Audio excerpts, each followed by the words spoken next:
Bienvenue pour ce nouveau rendez-vous de C'est à lire. 2 tomes pour dire thème 2 fois, dire thème à la cuisine.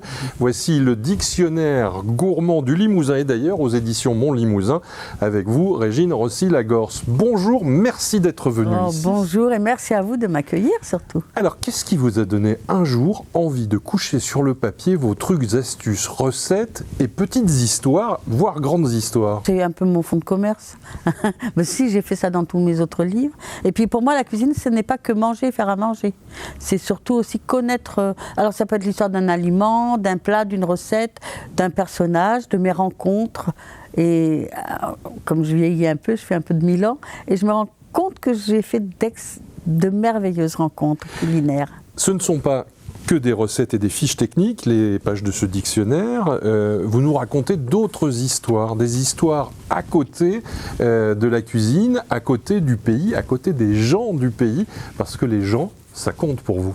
Bien sûr. Imaginez, vous arrivez chez quelqu'un là, pour une interview ou un reportage et on vous accueille, alors des fois avec du champagne, il est 10h du matin, mais on vous accueille avec On parle cuisine, on se met toujours tout de suite dans le bain, c'est mon métier aussi. Donc on parle cuisine et là je rencontre des recettes qui ont leur sens, qui sont vraiment issues de la tradition populaire et puis qui ont un avantage, c'est qu'elles sont pleines de bon sens, toutes ces recettes. Et moi j'adore ça. Quand je parle de vous, je dis oui, évidemment c'est une cuisinière, mais c'est aussi une animatrice, elle sait passer les histoires. Vous avez fait de la radio, de la télé, de la presse aussi. Vous avez écrit pour des journaux ou pas? Oui, j'écris de temps en temps pour des journaux, mais après, je ne sais pas comment vous dire. Je crois que c'est un peu, que je suis comme ça, quoi. Voilà. Et quand je rencontre quelqu'un qui a un producteur, qui a un nouveau produit, mais je suis folle. Là, j'imagine tout de suite comment je vais pouvoir le préparer. Et je trouve tous ces gens qui s'installent très courageux, plein de bonnes idées, c'est formidable. Conteuse, cuisinière, cuisinière conteuse, vous préférez dans quel ordre?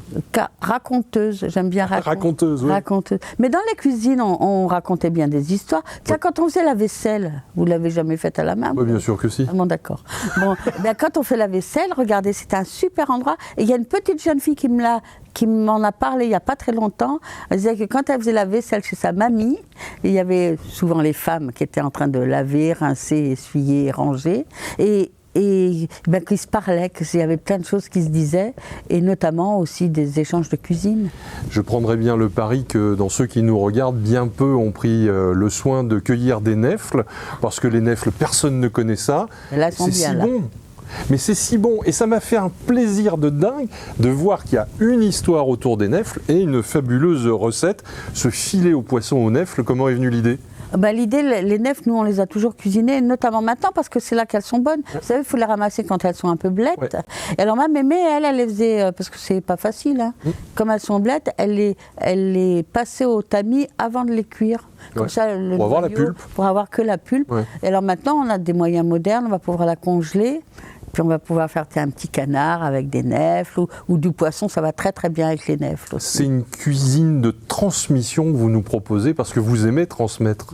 On est là pour ça déjà, et puis c'est peut-être ma nature, et oui, c'est vraiment de transmission. Mais j'aime aussi beaucoup partager mes petites histoires, parce que quand on connaît l'histoire d'un légume, par exemple, tiens, on connaît l'histoire de la carotte, je vous promets que quand on va l'éplucher, on va après la travailler et pour la mettre dans le meilleur état qu'elle puisse être, quoi, qu'elle donne le meilleur d'elle-même. Alors, puisque l'on peut, grâce au volume 2 du dictionnaire, réapprendre à faire les tartines au chocolat, mais elles sont si bonnes, les tartines au chocolat qu'on fait à la maison, arrêtez de manger des cochonneries, faites des tartines au chocolat pour les gamins. Vous vous rappelez là, quand la tartine de pain, alors un peu toasté, un peu de beurre et du chocolat râpé, chocolat pâtissé, râpé. Mais donc j'ai mis aussi au point une autre petite recette, c'est que je mélange le beurre avec le chocolat avant. Comme ça, c'est super à tartiner. Et ça, c'est vraiment les... Voilà. Ça, c'est peut-être le plus important. Pour moi, ça l'est. Savoir d'où viennent les légumes, d'où vient le poisson, d'où vient la viande. Oui, puis quand on achète trop de produits transformés, franchement, bon, c'est...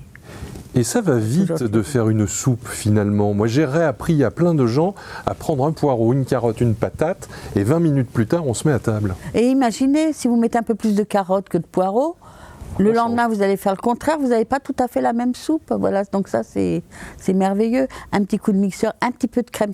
Alors, si vous mettez du fromage dans votre soupe, vous le mettez avant de la mixer.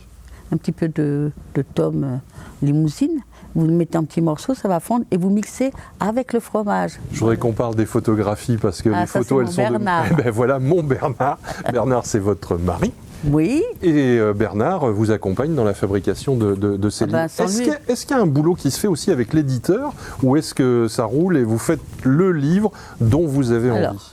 Je fais le livre dont j'ai envie. J'envoie à l'éditeur et après lui il fait une mise en page qui, elle est toujours personnelle par rapport à l'effet que je veux moi au livre. Là.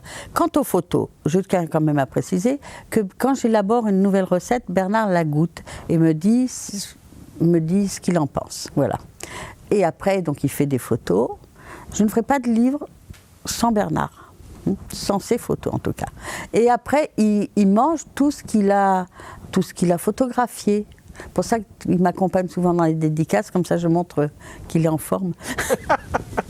Allez, le prochain boulot, le prochain livre, qu'est-ce qu'il y a sur votre table de travail en ce moment? Sur ma table de travail, il y a une cuisine qui me plaît beaucoup, que j'affectionne, même si je ne suis pas une intégriste, c'est la cuisine végétale. Je ne fais pas d'amalgame, c'est pas les uns contre les autres, c'est les uns avec les autres. Parce qu'à table, on est les uns avec les autres. Voilà. Merci beaucoup Régine Rossi-Lagorce pour ce dictionnaire en 2 tomes pour parler de la cuisine du Limousin et d'ailleurs. Merci, au revoir.